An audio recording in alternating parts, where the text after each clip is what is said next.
Stascio for PB&J Show, the Advocacy and Inclusion segment. I would like to welcome my guest, Rodger Bearden, the Deputy Executive Commissioner of OWPDD. It's such an honor to have you here today. Well, thank you so much, BJ, and I'm really excited to be here, and thanks for having me.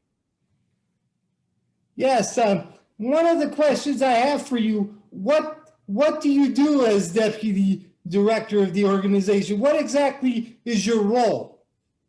No, it's a great question, BJ. So everybody knows there's a commissioner who is the head of the agency. And so I work right under the commissioner as executive deputy commissioner, and I direct the operations of the agency. So underneath me are a series of deputy commissioners for the various divisions of the agency. And so the day-to-day operations fall to my responsibility. What do you see as the most challenging and most rewarding part of your job? Well, I'm going to flip it around on you, BJ, and say most rewarding first, because I'm an optimist. The most rewarding thing is the ability to work in service to the individuals. It is a privilege. It's an honor to be able to come to the office, come to work each day, and have an impact on people's lives. The challenge is that we have an incredibly complex system. We have a very large organization, and we have very important decisions to make.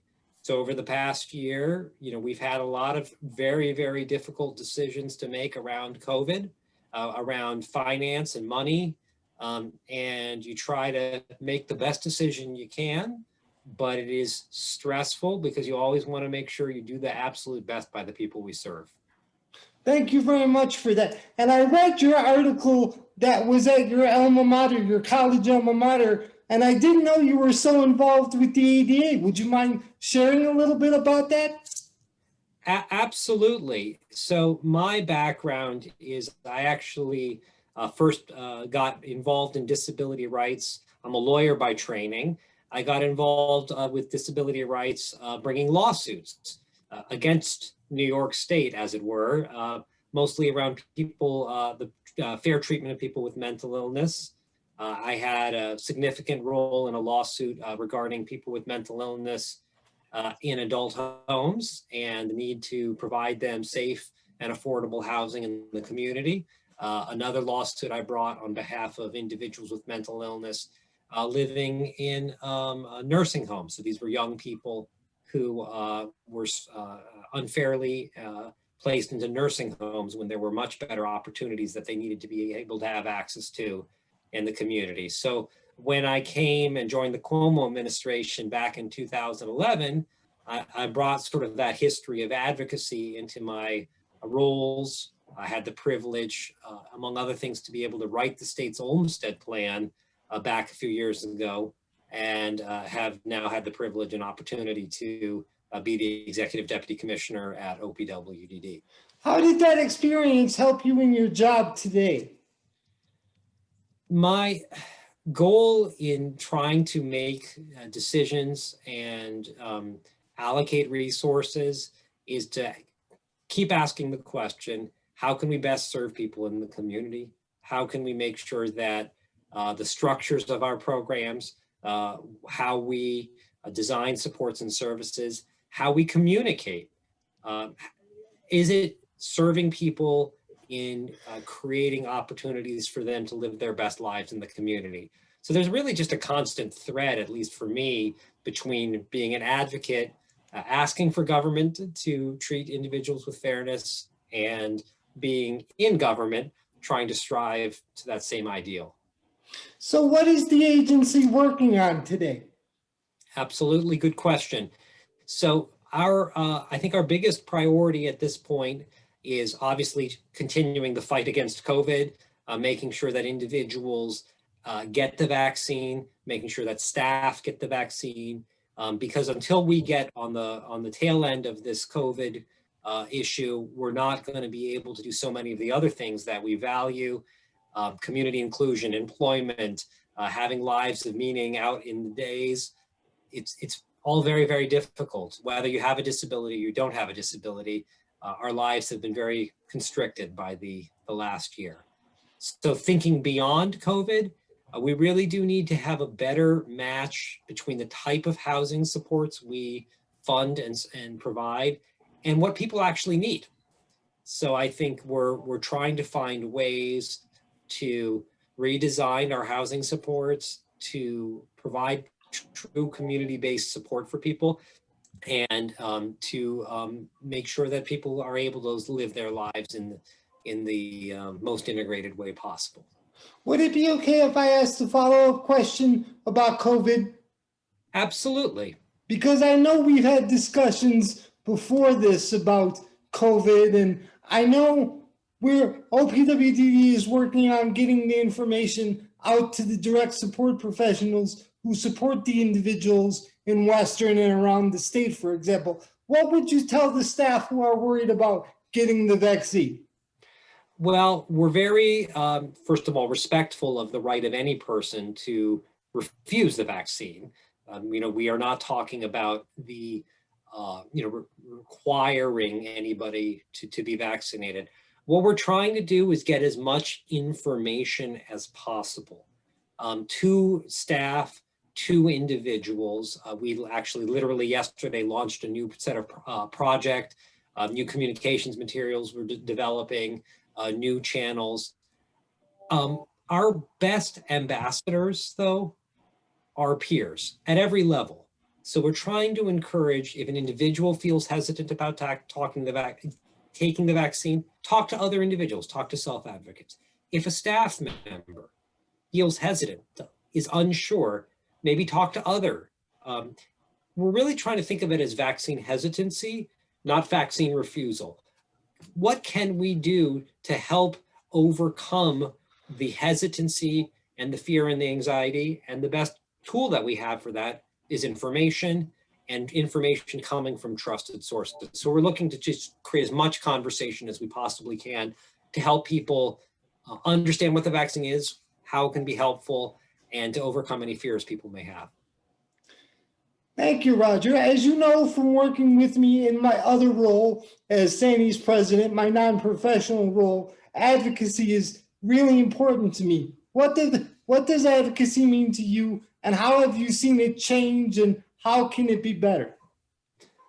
Okay, there's a lot in that question. So advocacy is the expression of a person or people coming together to seek a result, right? To seek some change in the world, for themselves, for others. I do think that we do have a rich tradition of advocacy, be they self-advocates, be they parent advocates, be they provider advocates. They're all advocating for the change they would like to see. In terms of the strengthening, one thing that I think that our system can use is actually more coalition building. And it's not something that OPWDD should do. I do not believe that advocates should be organized by the very agency that they're advocating to. But I'm really trying to set up the conditions where, parent advocates and self-advocates and provider advocates on issues of mutual concern, that they come together, because I think that's strength and that creates greater opportunity for change. And I can imagine that central office gets a lot of calls from individuals who receive services. What is the proper protocol rather than call central office? I want to make sure people understand that. Central office is definitely one of the places you can reach out to. One of the things that we did as part of our, it's actually in the midst of COVID, we I think strengthened our systems for reporting concerns. So I never want to discourage that outreach, because that may be the only recourse people have is to seek out central office. I would say it depends a lot on the nature of the concern. Obviously, if it's a concern with the care you're receiving, the first person you go to is the person who's providing that care, right? Direct, honest communication is important. We expect and hope that our CCOs, who are conflict-free care managers, can be good advocates for people. As you know, if I'm not getting what I need out of a certain service provider, if I'm not enrolled in the right services that support what I want, that care manager should be independent and able to help people navigate. Our regional offices exist there for supporting individuals with their concerns. And then I think it's very, very important that people know that the central office can be a resource to help people when, you know, when the systems that we think should be supporting individuals don't work. What is the proper protocol for people at state operations, since mostly state operations individuals and staff will be seeing this today? State operations, I would say the first and most important, first thing you have to do is you have to talk to the people who are providing the support. That's the key to getting the communication line. There may be reasons why that wouldn't happen, and I would say the same thing. Every person in state operations should be connected to a CCO with some small exceptions, but generally speaking, with respect to the, there are also the ombuds people who serve to support folks who work for the Justice Center. And then I would say that, you know, there is an email address for people who have access to email, info@opwdd.ny.gov. That's our centralized communication structure. And that's a way we can take a look at problems that aren't being addressed through the regular chain of command. So what do you see OPWDD working on after COVID? So housing, really strong focus. And then we're looking at ways of increasing our regulatory flexibility. We understand that certainly for the nonprofit providers, there's concerns that we spend too much time on regulations that are not meaningful in terms of supporting individuals. And then we're increasing our focus on diversity, equity, and inclusion. We, as a system, need to, I think, have a greater focus on our diversity, our culture of inclusion and equity. And, you know, those are areas where personally, I would like to put more effort as we come into this year, both understanding, you know, what's happening in our society and the greater attention to those issues, and also taking a hard look at who we are as a system.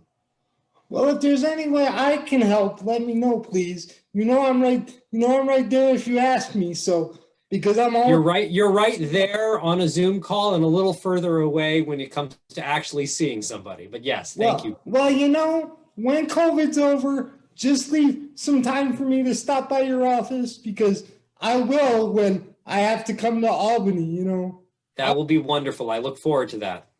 Yes, and any final thoughts for our audience today that you'd like to leave them with before we end this segment? I just am always grateful for, you know, your work, BJ, the work of self-advocates who live the creed of nothing about us without us.